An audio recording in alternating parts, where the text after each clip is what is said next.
बिल्कुल absolutely prime minister Modi का stand बिल्कुल क्लियर है और हमारे मिस्त्री साहब ने एब्सोल्युटली करेक्ट बोला है। एससीओ की जो मीटिंग है ये दुनिया की नजरों में माइक्रोस्कोप में पूरा आ गई है। प्राइम मिनिस्टर मोदी जो कह रहे हैं वो कह रहे हैं हमें पीसफुल नेगोशिएशंस करना मंजूर है। हम दोनों लीडिंग नेशंस हैं, साउथ कंट्रीज़ के सबसे पॉपुलस कंट्रीज़ हैं। हमको मिलके और बाकी देशों के साथ में मिलके डेवलपमेंट करनी है, पर डबल स्टैंडर्ड नहीं चलेंगे। जब तक बॉर्डर पे पीस और पीसफुल सिचुएशन नहीं बनेंगी और जो हम टेररिज्म के ख़िलाफ़ जो हमारा स्टेटमेंट है वो हमारा बाकायदा बरकरार रहेगा। जब तक वो चीज़ नहीं होगी तब तक बड़ा मुश्किल हो जाएगा कि ये आपस में वार्तालाप करना कि सब करना, क्योंकि उन्होंने कहा था कि देखिए सबसे पहली रिक्वायरमेंट है सिक्योरिटी। सिक्योरिटी डेवलप करता है आपकी कनेक्टिविटी को, आपको अपॉर्चुनिटी देता है और आप कनेक्टिविटी SCO उन्होंने एक्रोनिम बड़ा अच्छी तरह बनाया है। ये जो चीज़ है ये बहुत ज़रूरी है। उन्होंने प्राइम मिनिस्टर मोदी ने कहा कि जब तक आप इस बात को मानेंगे नहीं, और आपको पता है स्टेटमेंट है, पुरानी कहावत भी है कि strong fences make good neighbours. तो जब तक हमारी फेंसेस स्ट्रॉन्ग नहीं होंगी, लाइंस डिमार्केट नहीं होंगी, लोगों को पता नहीं होगा, तब तक गुड नेबर हम बन नहीं सकते। हालांकि हमें कोऑपरेशन में कोई चिंता नहीं है। अब joint industrial development, joint tourism, joint space, joint cyber, joint fighting against crime, against terrorism, सारा कुछ हमें करना है। बट हमारे बॉर्डर सिचुएशन क्लियर होनी चाहिए। हम दोनों तब टैंगो हो सकता है ड्रैगन और एलिफेंट के बीच में। सर, इसके अलावा प्रेसिडेंट है, उन्होंने भी बोला है कि we should carry forward the Shanghai spirit in a world fraught from the challenges. इस पर आपका क्या कहना है? नहीं, चाइनीज़ बिल्कुल ठीक कह रहे हैं कि हमको शंघाई कोऑपरेशन SCO की स्पिरिट को आगे ले जाना है, जॉइंटली सब कुछ करना है। वो सबको ठीक कह रहे हैं, पर वो नहीं कह रहे जो हम सुनना चाहते हैं। क्वेश्चन ये है, देखिए ऐसा है, इसमें इधर उधर की बात करने की कोई ज़रूरत नहीं है। जब तक आपका बॉर्डर सिक्योर नहीं होगा, नहीं तो 1962 का रिपीट हो जाएगा। आप यहाँ पे हिंदी चीनी भाई भाई करते रहेंगे, उछलते कूदते रहेंगे, वहाँ पे आपके घर के अंदर घुस के 48,000 स्क्वायर किलोमीटर पे बैठा हुआ है वो। और अभी भी क्या उसका मतलब, अब तो हमें बात करनी है, हमें अक्साई चीन की बात करनी चाहिए कि अक्साई चीन का क्या, आप क्या बारे में क्या चिंतन करते हैं, हमको वो बात पूछनी चाहिए। वो ठीक है, ये SCO का हुआ, मीटिंग बड़ी अच्छी हुई, हम बड़े खुश हैं, कौन खुश नहीं है। पर असलियत तो ये है, पहला स्टेप ही नहीं है, हॉप स्टेप एंड जंप में पहले हॉप तो लीजिए, फिर बाद में स्टेप एंड जंप आएगा। तो ये बिल्कुल एब्सोल्युटली प्राइम मिनिस्टर मोदी का स्टैंड बिल्कुल क्लियर है और हमारे मिस्त्री साहब ने एब्सोल्युटली करेक्ट बोला है उनको। हालांकि जी ने और उनके शी कुई जो उनके जो हेड है स्पेशल बॉडी के, उन्होंने सारा ये मिलके जी की स्टेटमेंट को दोहराया। बड़ी अच्छी, मीठे में सुनने में बड़ी मीठी लगती हैं, बहुत अच्छा है। पर ठीक है, हमें हैबिट है मीठी बातें सुनने की, पर सच्चाई भी सुनने की थोड़ी हैबिट डालें थोड़ी।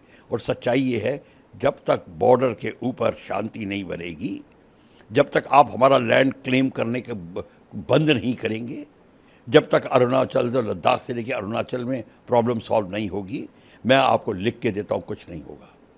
ये SCO कुछ नहीं मायने करेगी, मायने तब करेगी जब मोदी साहब ने जो स्टेटमेंट दी है, और वो उसके लिए करना पड़ेगा। तभी तो है, उन्होंने कहा है कि रिफॉर्म, परफॉर्म एंड ट्रांसफॉर्म। अगर आपको रिफॉर्म करना है, परफॉर्म करना है, तो रिफॉर्म करना पड़ेगा और तब ट्रांसफॉर्मेशन आएगी। और ट्रांसफॉर्मेशन आने के लिए पहला स्टेप वही है। तो देखिए, सारा कुछ पहला स्टेप आता है अक्साई चीन और गलवान को लेके, फिर आगे की बातें होती हैं। हम साउथ चाइना सी में पीस ला सकते हैं, हम उनको ताइवान की प्रॉब्लम में उनके साथ में सहानुभूति कर सकते हैं, उसमें सजेशन दे सकते हैं। फिलीपीन के जो आइलैंड ले रहे हैं उनके उसमें हम बीच बचाव कर सकते हैं। ये सारा कुछ कर सकते हैं, पर प्रॉब्लम वहाँ पे है, तो वो उसको इधर उधर। और देखिए, अभी चंद दिन पहले हम एक कॉन्फ्रेंस में थे जिसमें चाइनीज़ एम्बेसडर दिल्ली में बैठे हैं, उनकी बात थी, हमने वो यही पॉइंट रेस किया। चाइना अब अपना China Pakistan economic corridor Afghanistan के साथ बनाना चाहता है। हमने सीधी बात पूछी, तो क्या भारत अब अपना रवैया चाइना पे चेंज करेगा? चाइना पाकिस्तान इकोनॉमिक कॉरिडोर को ज्वाइन करेगा, BRI प्रोजेक्ट्स में भाग लेगा। सीधी बात है, जो बात सीधी होती है उसको सीधा ही करना चाहिए।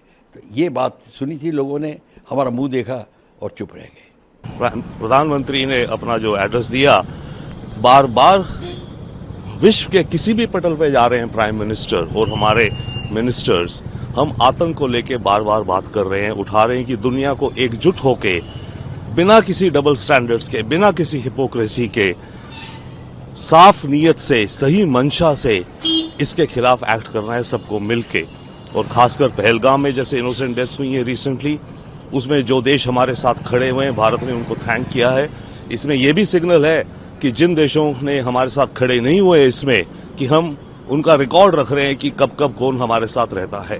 भारत हमेशा अपना आभार व्यक्त करता है जो देश हमारे साथ खड़े होते हैं आतंक के मुद्दे को लेकर, पर उन देशों को यह भी याद रखना चाहिए कि आतंक केवल भारत को ही परेशान या वो नहीं करता, उन देशों को खुद भी खतरा है आतंक से और खुद भी वो पीड़ित होते हैं आतंक से। तो जब देश भारत के साथ खड़े होते हैं तो वो अपनी भी सेफ्टी सिक्योरिटी के लिए खड़े होते हैं। प्राइम मिनिस्टर ने ये जो 3 शब्द कहे हैं, सिक्योरिटी, कनेक्टिविटी और अपॉर्चुनिटी, बहुत सही चयन है। इसमें खासकर जब उन्होंने कनेक्टिविटी का कहा तो उसमें एक डीपर मैसेज भी है। उन्होंने कहा कि हम कनेक्टिविटी जैसे Chabahar port, north south corridor का कर रहे हैं, पर कनेक्टिविटी ऐसी होनी चाहिए कि जो देशों की टेरिटोरियल इंटीग्रिटी को वायलेट ना करे। तो ये एक मैसेज है, बहुत ही सॉफ्ट मैसेज है चाइना को, क्योंकि चाइना का जो सीपेक कॉरिडोर है पाकिस्तान से जा रहा है, वो तो जाए पाकिस्तान से, but CPEC corridor Gilgit Baltistan से जा रहा है, जो कि हमारी इंडिया की टेरिटरी है। SCO जो संगठन है, इत्तेफाक है कि अब की बार इसका एनुअल मीटिंग चाइना में हो रहा है और इत्तेफाक है कि ट्रंप की टैरिफ्स का दौरा चल रहा है। तो इस समय SCO की जो मीटिंग है ये दुनिया की नजरों में माइक्रोस्कोप में पूरा आ गई है।